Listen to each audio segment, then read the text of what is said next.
possible, inférieure à une sortie qui serait programmée vers 19-20 heures, en tout cas, mais qui serait en deux parties. Une partie très ennuyeuse, la première au début, pour vraiment vous encourager à écouter la deuxième, qui elle vous montrera l'ensemble des nouveautés qui sont celles du comité Champs-Élysées et de ses partenaires pour des illuminations 2025 qui ne ressembleront en rien, du début jusqu'à la fin, aux illuminations 2024, 23, 22, et je remonte très loin en arrière.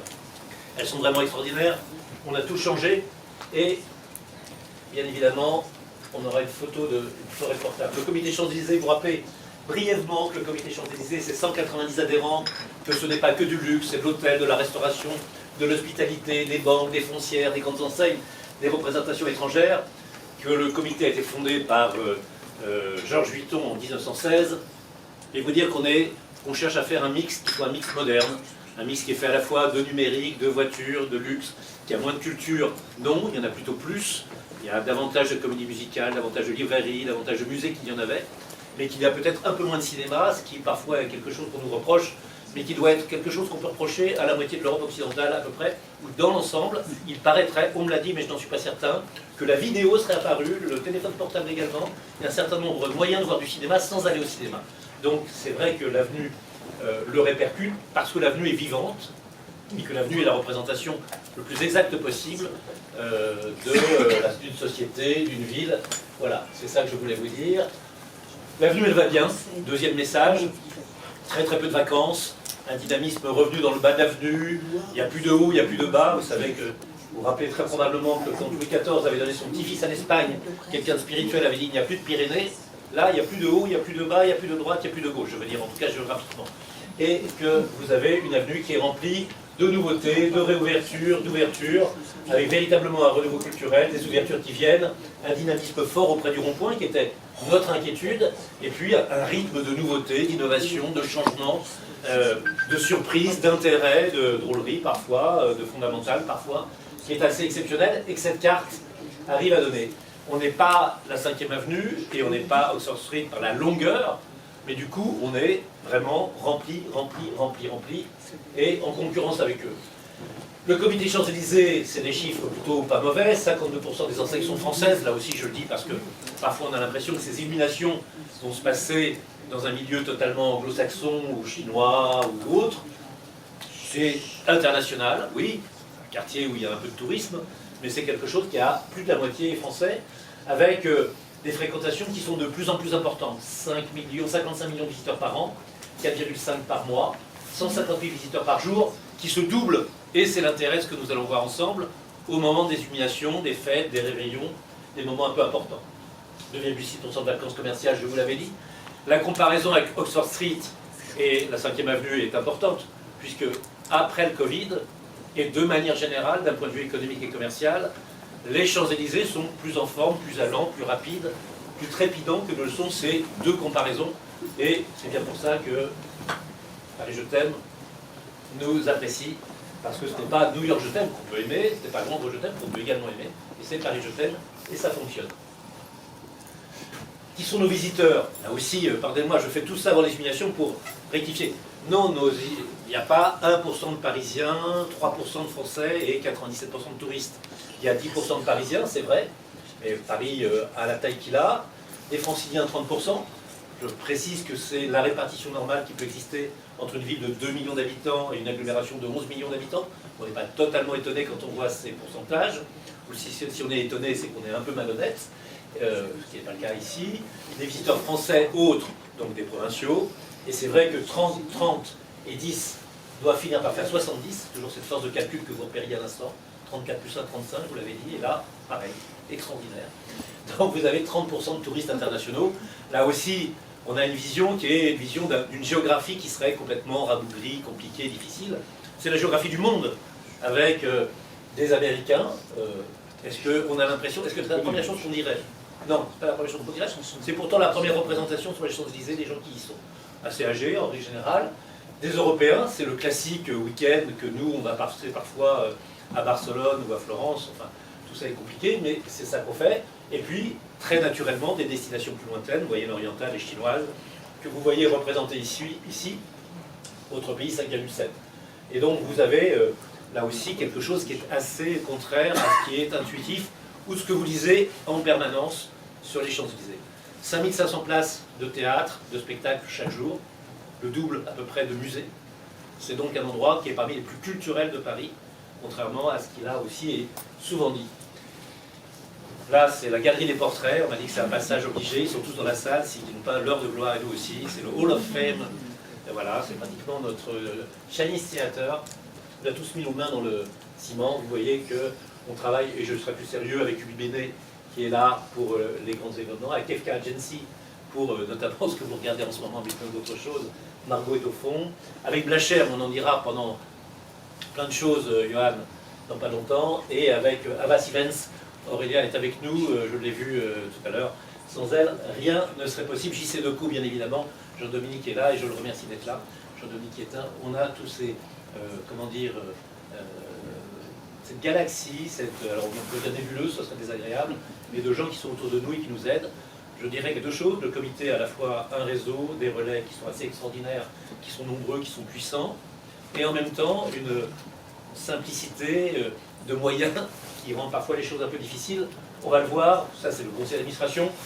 Là aussi, un conseil d'administration dans lequel on peut trouver un cinéma auquel on est tous attachés, le Balzac, mais aussi le publiciste qui est là-haut, mais des gens qui viennent d'arriver. Donc il y a une diversité, je pense que le mot diversité qu'on a venu, mixité, diversité, contemporanéité aussi, j'y arriverai pas, est aussi quelque chose d'important.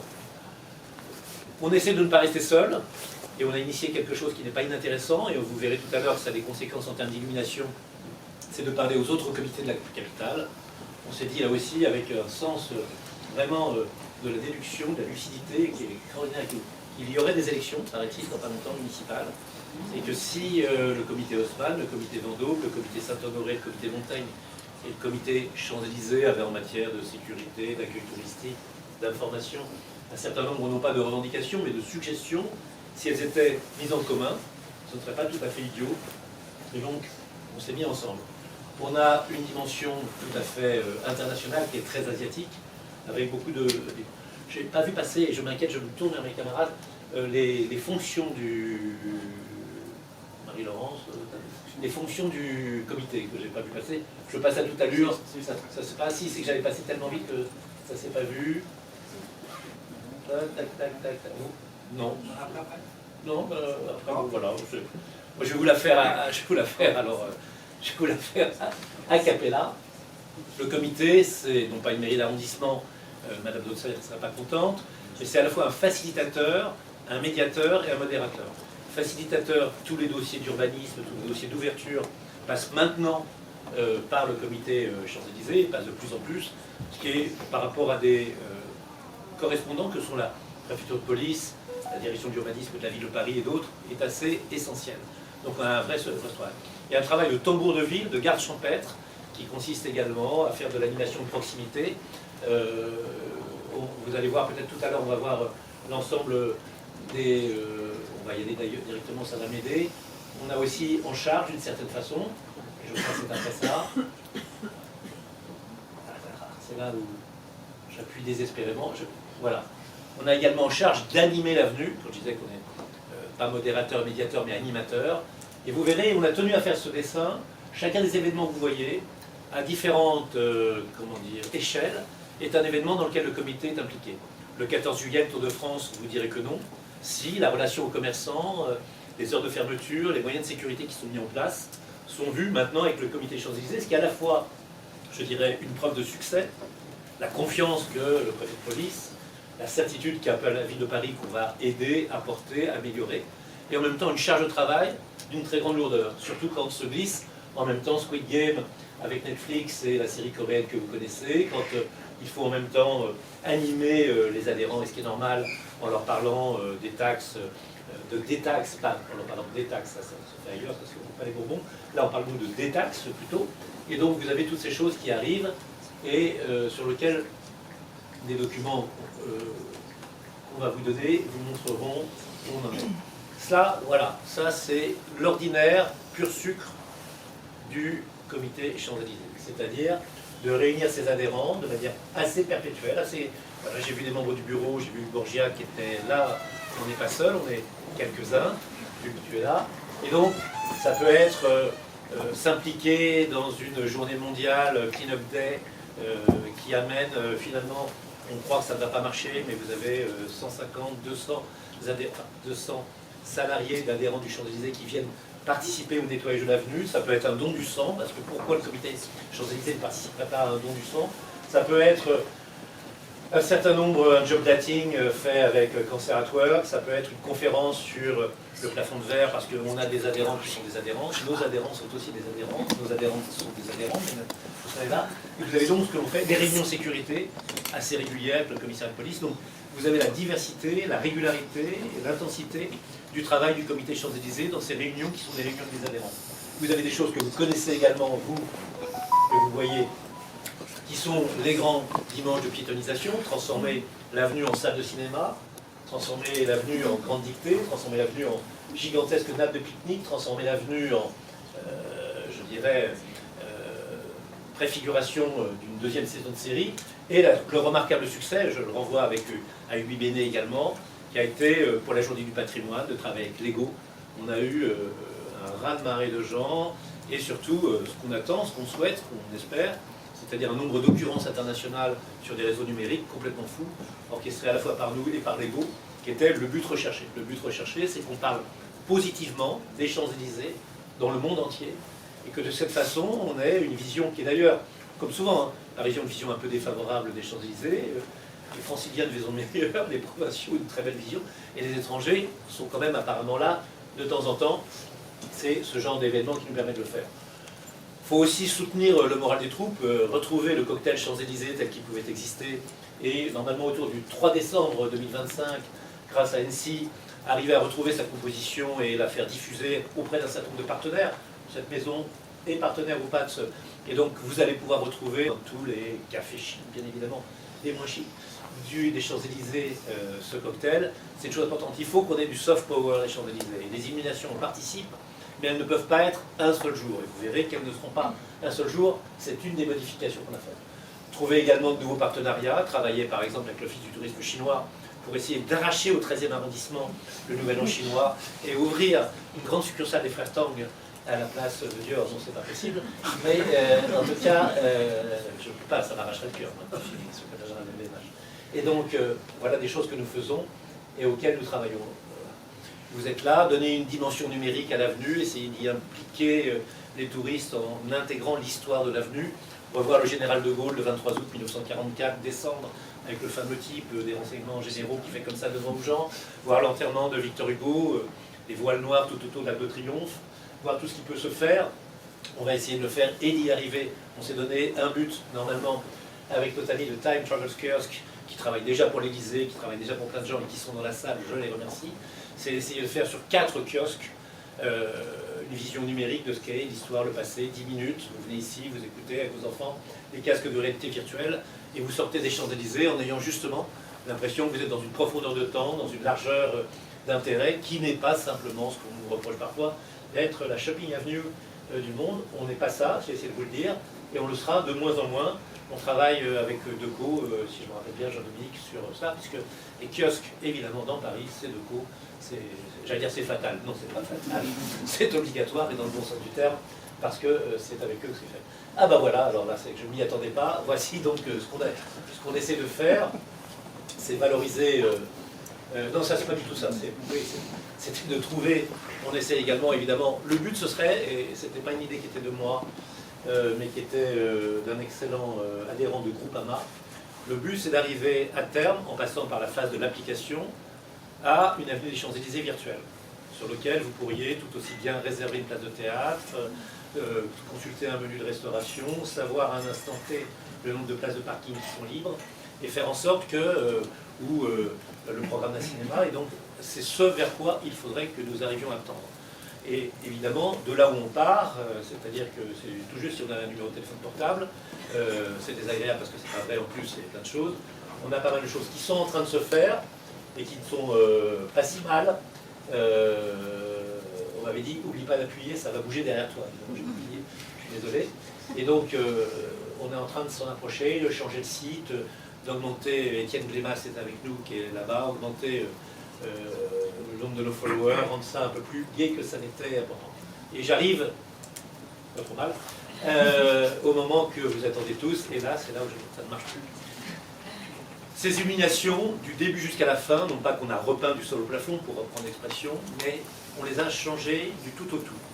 On les a changées avec nos partenaires, avec Havas, Blacher, avec les Petits Princes, avec la mairie de Paris, avec la préfecture de police, avec ceux que j'ai fait à oublier, avec les partenaires médias qui sont avec nous, Néo, Parisien, RTL et ici, que j'allais oublier et je tords, et tous ceux qui nous accompagnent. Il y en a d'autres que j'ai oubliés. Il y en a un que je vais vous dévoiler à la toute fin, c'est ça qui est le plus important, c'est le partenaire numéro 1, c'est-à-dire le sponsor.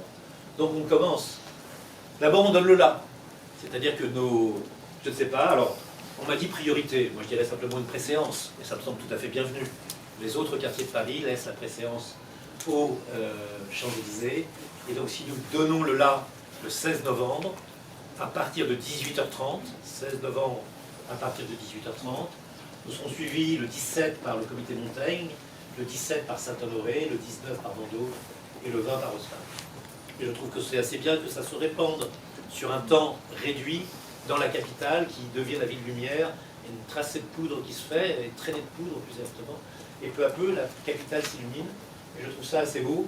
Il y a une vraie entente, il y a une vraie coordination et cohérence entre les comités. Autant dire des gens qui s'entendent bien, il y a suffisamment de gens qui s'entendent mal. Petit chiffre quand même qui n'est pas totalement inintéressant, c'est celui qui est ici. Avant que Jean-Noël Reynard ait l'idée, et ceux qui l'accompagnaient, Hugues, tu en faisais partie, de bouger le podium qui était sur un côté, ou de l'élimination, le lancement était assez banalisé, l'idée de Jean-Noël, c'est faire quelque chose et mettre le podium au milieu. Et le podium au milieu, avant, c'est 10 000 spectateurs. Et l'année dernière, c'est le préfet de police, Laurent Nunez, promis à un avenir brillant et qui nous a été arraché à notre affection, qui nous annonce ce soir les chiffres de la préfecture de police, c'est que vous avez plus de 150 000 personnes.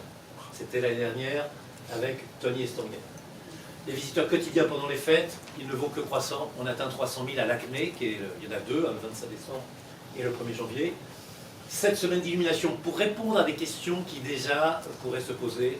7 semaines d'illumination, pourquoi par rapport à 6? Ce n'est pas une volonté de détruire la planète, c'est qu'on a des règles qui sont très précises. Comme on est un jeune comité créé en 1916, il faut donc qu'on se crée des rituels. On se dévoile donc le premier dimanche après le 11 novembre et on s'arrête au dernier dimanche après le 1er janvier. Je suis incapable de compter sur mes doigts, mais le premier dimanche et le dernier dimanche, ça fait que c'est comme d'autres choses. Là, Pâques n'est pas au même endroit, etc. Bah, c'est pareil, là, voilà. Donc c'est 6,5, c'est 6,3, c'est 6,8, c'est 7. Ça ne va jamais au-dessus de 7 et ça ne descend jamais en dessous de 6. C'est le serpent dans un tunnel, comme on le disait autrefois, pour la monnaie européenne. Et donc, voilà, vous avez 1 million de promeneurs sur l'avenue le soir du réveillon qui vont bénéficier de ces illuminations différentes et en bénéficier de manière non statique, non ponctuelle, non pas en regrettant le jour de l'inauguration du lancement, mais comme je vais vous le dire, au contraire, en ayant plein les yeux à tout moment. Un marronnier planétaire, il faut que je boive un verre d'eau, c'est obligatoire. Tous les journaux télévisés, les chaînes d'information continues, les principales agences de presse, les news internationales, 100 millions d'impressions digitales, et ça. 24 novembre, 24 décembre, à un mois jour pour jour du réveillon de Noël, les Champs-Élysées s'illuminent.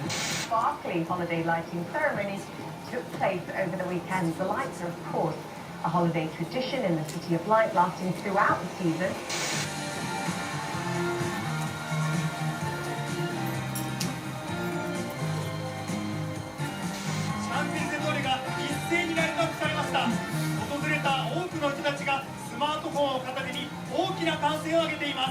Le luci degli Champs-Élysées, il Natale è ufficialmente arrivato a Parigi. Les touristes ont voulu immortaliser ce moment. It was perfect. It was incroyable. 倒数1个月就是1年1度的圣诞节了，浪漫之都法国巴黎星期天在著名的江榭丽舍大街上挂满了金光灿灿的灯饰。 Les illuminations, c'est une tradition américaine depuis plusieurs années pour faire rêver ces 10 millions de touristes qui viennent l'événement. Tony Estanguet a eu l'honneur ce soir de lancer les illuminations de Noël sur les Champs-Élysées. The lights along the famous thoroughfare were all lit at once yesterday, marking the start of the Christmas season. Tony Estanguet, grand organizateur de l'été, qui a eu le privilège d'illuminer les Champs-Élysées ce soir. Y la emblemática avenida de los Campos Elíseos de París ya está decorada para Navidad. À Paris, les 400 arbres des Champs-Élysées se sont parés de leurs plus belles lumières.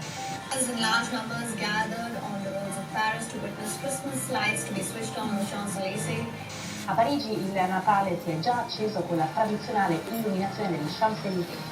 Était marqué par une nouveauté, un mini-concert de l'artiste Santa qui a interprété son tube Popcorn devant 130 000 personnes. The mayor of Paris, Anne Hidalgo, and the three-time Olympic champion Tony Estanguet unveiled the Christmas lights. C'était juste pour rassurer nos sponsors, c'est pas une mauvaise idée que d'investir dans cette modeste avenue. Et vous dire combien on a besoin de votre aide. Parce que tout ceci ne peut exister que grâce à vous. Si on veut rayonner, si les illuminations veulent éclairer, on a besoin qu'elles éclairent à travers vos lanternes. Sans ça, on ne pourra rien. Et donc, dépasser un peu les 150 000, pour essayer plutôt d'arriver aux 150 millions, c'est notre enjeu, c'est le propos de cette conférence de presse, et c'est pour ça qu'elle a lieu par son abonnement. Première chose, une nouvelle affiche, un nouveau visuel, préparé et signé par Havas Events, en partenariat avec la ville de Paris. Énormément de phases, vous les avez vues, plus qu'on ne les voyait d'ordinaire. C'est une affiche que vous verrez tout à l'heure, elle bouge également, elle est évidemment dans une version digitale, très belle. Donc première chose qui est nouveau, de nouveau, voilà, des nouveaux partenaires, le Parisien, RTL, ici Paris-Île-de-France et Néo. Voilà, je m'aperçois que pour tous ceux qui... Voilà, bon, moi je suis sûr que vous serez capable d'imprimer, pour ceux qui le veulent, la présentation, voire de l'envoyer par mail. Et on essaiera de le faire également. Je sais que tout à l'heure, il y a un dossier de presse qui sera donné, on appuiera sur un bouton et aux merveilles, 300 personnes recevront au même moment le même dossier de presse. On a pensé à 300 dossiers de presse différents avec des nouvelles pas les mêmes, et vous n'avez pas voulu à la fin, ce qui est quand même dommage. Et puis, Blacher, bien évidemment, ils sont là, Johan Hugues est là. Vous savez que Blacher, c'est une PME, mais une PME remarquable, parce qu'elle est leader de son marché. C'est eux qui illuminent l'Amérique, l'Asie, l'Océanie, l'Afrique et l'Europe, avec là un nombre de trucs absolument extraordinaires, 400 arbres illuminés, des kilomètres, voilà. Et surtout, la chose la plus importante, Johan est là-bas, vous l'interrogerez tout à l'heure, si vous voulez savoir, c'est un tout nouveau procédé. En clair, en simple. On était, je ne dirais pas, avec des câbles et des ampoules qui clignotaient, mais disons que c'est ça que je vais vous dire, pour que vous compreniez. Et on était donc dans une photo. Et on va passer de la photo au film. C'est-à-dire que chaque LED, maintenant, est pilotable, programmable, évolutif. Et je vous conseille véritablement d'être là dimanche à 18h30 parce que vous en aurez plein la vue. C'est exceptionnel, c'est-à-dire que tous les mouvements sont possibles, toutes les couleurs sont possibles. Vous pourriez à la limite illuminer l'avenue 365 jours par an en changeant chaque minute la composition de ce qui va être fait. Ce qui va vous expliquer que, plutôt que de regarder sur une petite table avec Timo Véry et Johan Hugues comment faire, on s'est entouré d'un certain nombre de gens qui savent manier cette lumière. Un pouvoir extraordinaire. L'avenue, elle peut être totalement sombre, totalement éclairée, rouge, bleu, verte, venir par onde, venir par tout, monter, descendre. On peut faire le spectacle que l'on veut. Si vous voulez faire un spectacle, ce ne sera pas celui de votre voisin. Donc ça va être absolument extraordinaire. Et donc c'est ça qu'on fait. Il le faut avec Insilo, à qui je dois tirer mon chapeau, puisque on est dans la difficulté. Vous savez qu'on peut installer simplement, je crois, entre 1h du matin et 4h30. Donc on doit s'y mettre longtemps à l'avance. Mais c'est véritablement quelque chose d'extraordinaire qui a été fait. 2 millions de LED. Donc pilotable bien évidemment par fibre, bien évidemment, ou par Wi-Fi. Bien évidemment des LED et pas des ampoules, totalement programmables. Et c'est ce que vous allez voir tout à l'heure. Et Made in France, et Apt, et le Vaucluse, et 52 km de guirlande sur une avenue qui fait 2 km. Donc ça fait un peu un point de guirlande qui est tapé. Et donc, pour toucher ça, pour bouger ça, il fallait qu'on crée quelque chose qui n'avait jamais été fait. C'est-à-dire de prendre une équipe artistique, une équipe qui vienne donner à la fois une dimension onirique, du rêve, du sensationnel, de l'extraordinaire, du jamais vu. Et on a pensé qu'autour de Thierry Reboul, donc le directeur de la création des Jeux Olympiques, qui est le concepteur du spectacle, autour de Thomas de Chandon, qui est véritablement le petit prince des Lumières. Mais je prends l'expression petit prince, Mathieu ne m'en voudra pas, et on a le droit quand même. Bon. Non, alors je dis, voilà, je vous le dis, pour les petits princes, essentiel les petits princes avec nous, et on en dira un mot, et vous en direz un mot. Thomas de Chandon, c'est le Molière des Lumières pour Starmania, c'est celui qui a fait, pour ceux qui avaient vu la cérémonie des Paralympiques sur la place de la Concorde, une utilisation, rappelez-vous, de Lucky Love chantant, et c'était extraordinaire, mais les lumières étaient également extraordinaires, c'est lui. Et puis, on a demandé à Victor Lemann, pas de ramener Parade des Jeux Olympiques, mais il se trouve qu'il travaille sur Ravel, et que, dans sa réinterprétation de Ravel, donc vous savez peut-être qu'il y a un boléro, on va peut-être, je ne sais pas si on va voir, en entendre un moment, il y a un truc extraordinaire. Donc vous aurez, quand vous serez à 18h30 sur les Champs-Élysées, un spectacle qui va bouger, qui va être extraordinaire, qui va durer, avec une musique qui va vous transporter dans une conception qui est faite pour vous plaire. C'est ça la différence. On était au carré, on est passé au cube, si vous voulez. Vraiment, c'est ce que j'essaie de dire. On est dans une autre dimension. On n'aura jamais vu cela sur les Champs-Élysées. Ce sera une première absolue, avec Ava Sivens qui va nous aider. Le début des illuminations, du coup, pourquoi se priver? On ne va pas avoir une illumination. Alors, je vois qu'il y a des inquiétudes sur le caractère traditionnel et l'ambiance qu'il peut avoir. Je vois ça au 7e rang. Eh bien, pas du tout. On aura quand même cette tradition, on aura modernité. Il y a un proverbe que j'aime bien, la tradition sans l'innovation, elle est stérile, et l'innovation sans la tradition, elle est aveugle. Et donc on ne sera ni aveugle ni stérile, on sera tradition et innovation. On sera modernité et classicisme. On sera cela à 17h, on commencera les illuminations. Et elles termineront à minuit, sauf le vendredi et le samedi où elles se termineront à 1h du matin, et peut-être les nuits du réveillon où elles pourraient être plus longues.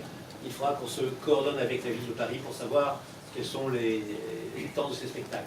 À 18h, 19h, 20h, 21h, 22h, 23h, pendant 5 minutes, ce sera le même, mais le même clignotement que celui de la Tour Eiffel, c'est-à-dire que la Tour Eiffel, la Dame de Fer, va répondre à la plus belle avenue du monde. La Dame de Fer, la plus belle avenue du monde, la Tour Eiffel, les Champs-Élysées, vont se répondre au même moment.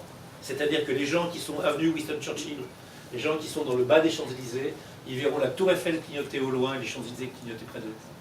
Étinceler plutôt, scintiller. Clignoter, c'est un peu limité. Vous n'avez pas mis votre clignotant, je vous 135 € d'amende. C'est pas ça. C'est beaucoup mieux que ça. À 18h30, pendant 6 minutes 35, chaque soir, pas une fois pour le lancement, venez au lancement quand même, mais chaque soir, s'il vous a plu, vous pourrez donner rendez-vous, être là, dire que vous serez au moment du spectacle, faire en sorte qu'il se passe quelque chose, un événement, dans la vie des Champs-Élysées et dans votre vie au même moment, parce que vous verrez quelque chose qui va changer l'avenue, et qui va vous changer aussi, je l'espère. Je pense que si nous pouvions avoir des déclarations, des mariages, voilà, on ne peut pas savoir. Mais voilà. Et à 19h30, 20h30, 21h30, 22h30, 23h30, on aura un spectacle plus court de 5 minutes. Donc le rendez-vous, c'est 18h30. Et puis après, si vous voulez avoir un reset de tout ça, c'est possible. Pendant ce temps-là, il y a la boucle d'or. Et la boucle d'or, c'est celle de notre sponsor. Notre sponsor, dont je ne vous dis pas le nom, parce que je ménage les effets. Donc, vous aurez le clignotement, le spectacle long, le spectacle court, et la boucle d'or. La boucle d'or, pour ceux qui avaient besoin d'être rassurés, j'en ai vu, je le maintiens, j'ai entendu leur conversation, il y a une excellente oui, elle sera dans cette ambiance féerique, dorée et belle des Champs-Élysées. Donc, il y en aura pour ceux qui veulent que ça bouge, il y en aura pour ceux qui aiment la Tour Eiffel, il y en aura pour ceux qui aiment l'ambiance traditionnelle, et puis, voilà, le 23... Ça, c'est une très mauvaise idée, on l'a eu à plusieurs, c'est de vous faire une espèce de, comment dire, simulation ordinateur de ce que ça va. Alors par rapport à nous qui l'avons vu encore dimanche soir, parce que quand vous êtes couché, on se réveille et on va en pyjama avec nos bonnets de nuit sur les Champs-Élysées pour procéder aux essais, enfin que vous ne les voyez pas, c'est là où il y a une certaine perversité, cruauté, cynisme chez nous, c'est superbe, c'est extraordinaire. J'en ai vu des illuminations des Champs-Élysées, et depuis 5 ans, je les vois même d'un peu plus près. C'est exceptionnel et c'est remarquable. Swarovski, un mot peut-être? Si vous voulez. Allez. Je me lance. Écoutez, on est ravis d'être partenaire officiel aujourd'hui, et je remercie Marc-Antoine Jamet pour sa confiance. Pour nous, ça a une résonance toute particulière, puisque cette année 2025, la marque fête ses 130 ans. Donc c'était tout à fait logique, car comme vous savez, Swarovski, c'est le cristal et la lumière ne font qu'un. Donc c'était une formidable opportunité et chance de nous associer au comité des Champs-Élysées pour illuminer cette plus belle avenue du monde et y installer aussi un point de vente éphémère qui reprendra justement tous ces codes couleurs féeriques qui vont illuminer la plus belle avenue du monde. Ça aussi, Voilà. c'est une nouveauté. Il n'y avait jamais eu de pop-up sur un musoir. Il y en a un et c'est avec Swarovski. Et je ne sais pas s'ils sont juste derrière. On a également, voilà, ils ont été posés, ça tombe bien aujourd'hui, sur les Champs-Élysées. Vous avez ces 400 bannières avec Swarovski inscrit. Et celle-ci, c'est des partenaires. 40 bannières des partenaires, 400 kakémonos de Swarovski qui seront là, qui sont dans cette couleur Swarovski. Vous verrez probablement que la boucle d'or, elle aura un léger lien avec la couleur du pop-up et la couleur également des kakémonos, qui sont plutôt réussis. Et puis, Mathieu, peut-être ce mot essentiel. Merci Monsieur Jamet, bonjour. Donc, je suis Mathieu Gendingros, je suis le directeur de la communication de l'association Petit Prince et depuis 2011, le comité Champs-Élysées soutient l'association, c'est-à-dire concrètement, nous on réalise des rêves d'enfants gravement malades partout en France, en lien avec 150 services hospitaliers et chaque année il y a 2 enfants qui ont cette chance inouïe d'appuyer sur le bouton et d'illuminer les Champs-Élysées. Vous imaginez pour ces enfants et leurs familles ce moment incroyable. La bénévole m'a transmis, donc cette année c'est un petit garçon qui s'appelle Sacha qui a 6 ans, c'est un petit Toulousain. Alors je vous dis ça parce que ça dure très peu de temps, mais c'est pour vous donner un petit peu un topo sur ce petit. En fait, quand il était à l'hôpital, il a appris la chanson aux Champs-Élysées, qui n'est pas récente, mais bon, juste avant sa maladie. Et à l'hôpital, pour l'aider donc à supporter les traitements et la séparation avec sa famille, pendant donc ces traitements intensifs, sa maman a continué à lui parler de Paris et des monuments.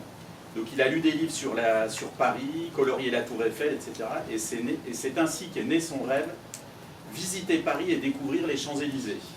Donc il a entendu parler. Mais Sacha a une autre passion, et ça va plaire à Blacher. Il est passionné par l'électricité. Donc il est fasciné par les boutons électriques et la lumière.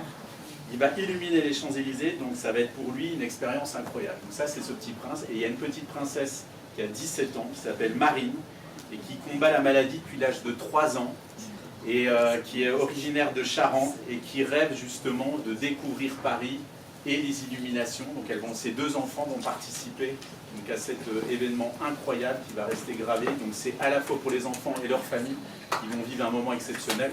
Donc n'hésitez pas, je suis à votre dispo après la conférence. Et là on vient de réaliser, pour la petite histoire, le 10 millième rêve depuis la création de l'association Petit Prince. Et j'insiste beaucoup sur la fidélité et la confiance du comité Champs-Élysées depuis 2011. Vous imaginez tous ces enfants qui ont participé à cet événement qui est historique pour eux. Merci beaucoup.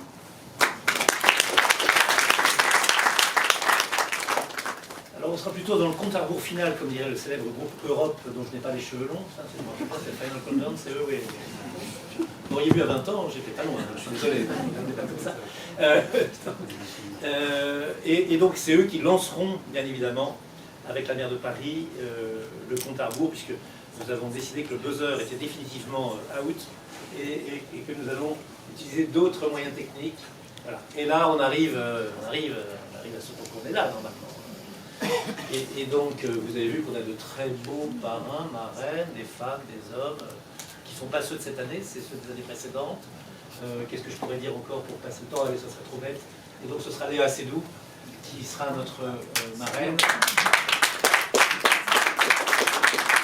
C'était celle de la France à Osaka pour l'exposition universelle. Et avec Léa Seydoux, qui sera habillée par le Vuitton, bien évidemment, on a pensé qu'on pourrait inviter quelqu'un d'autre. Et donc, elle viendra chanter. Elle viendra chanter Tant pis pour elle, moi je me rappelle.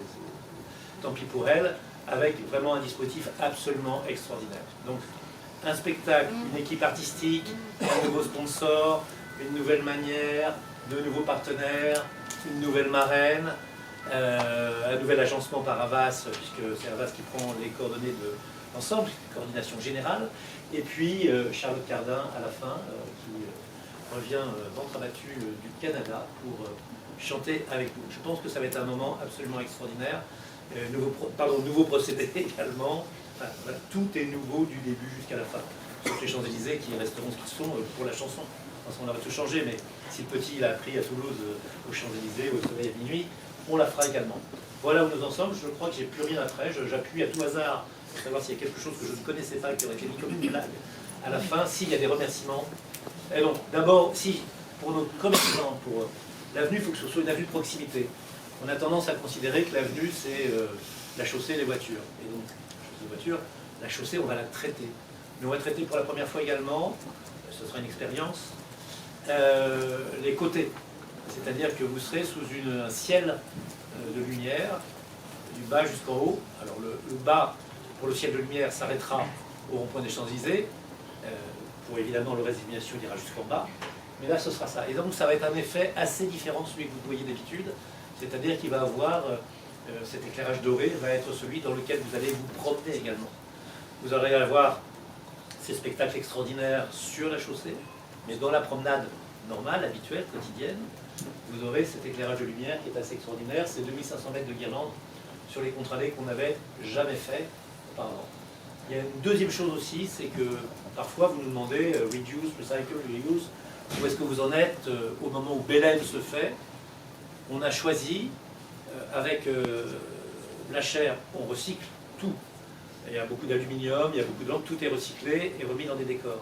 Mais là, pour que le recyclage soit encore plus certain, le comité Champs-Élysées a décidé, vous savez qu'on est très amis avec des comités comme celui de la rue de Pontieux, d'autres, qui essayent des moyens qui ne sont pas les nôtres obligatoirement, de faire vivre Noël, les fêtes et Paris.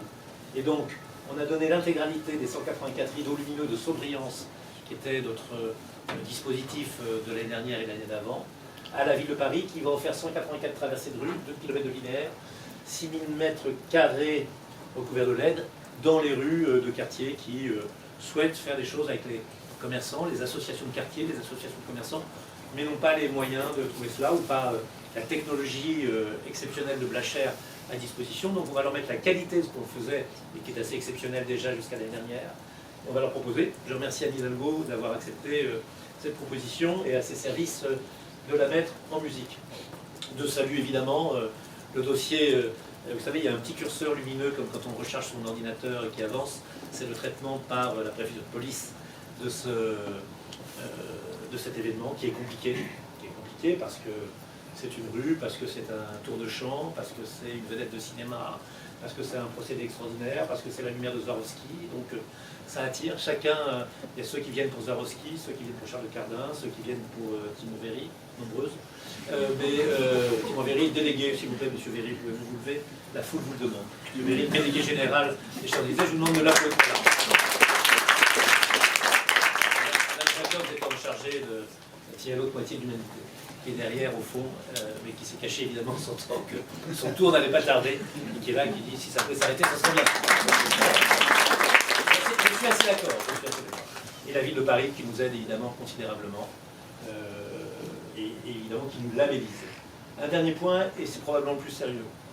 À un moment, on a réfléchi à l'idée de faire ou de ne pas faire les illuminations.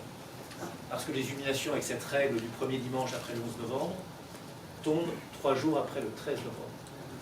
Ces illuminations, on peut peut-être les dédier à une ville qui est résiliente, à une ville qui reste debout, à une ville qui n'abdiquera aucun de ses spectacles, aucune de ses facettes, aucun élément de sa gaieté. Et donc, est-ce que je l'ai? Voilà. On sera nous aussi fluctuating magnitude. On pensera très fort à ce qui s'est passé le 13 novembre, et on fera la fête le 16 novembre en pensant à celui du 13, parce qu'il faut continuer et la faire. On n'a rien de pire en termes de défaite que de dire oui, c'est gagné, on ferme la lumière. On allumera la lumière ce jour-là. Voilà ce que je voulais vous dire, et je vous remercie en tout cas de votre attention.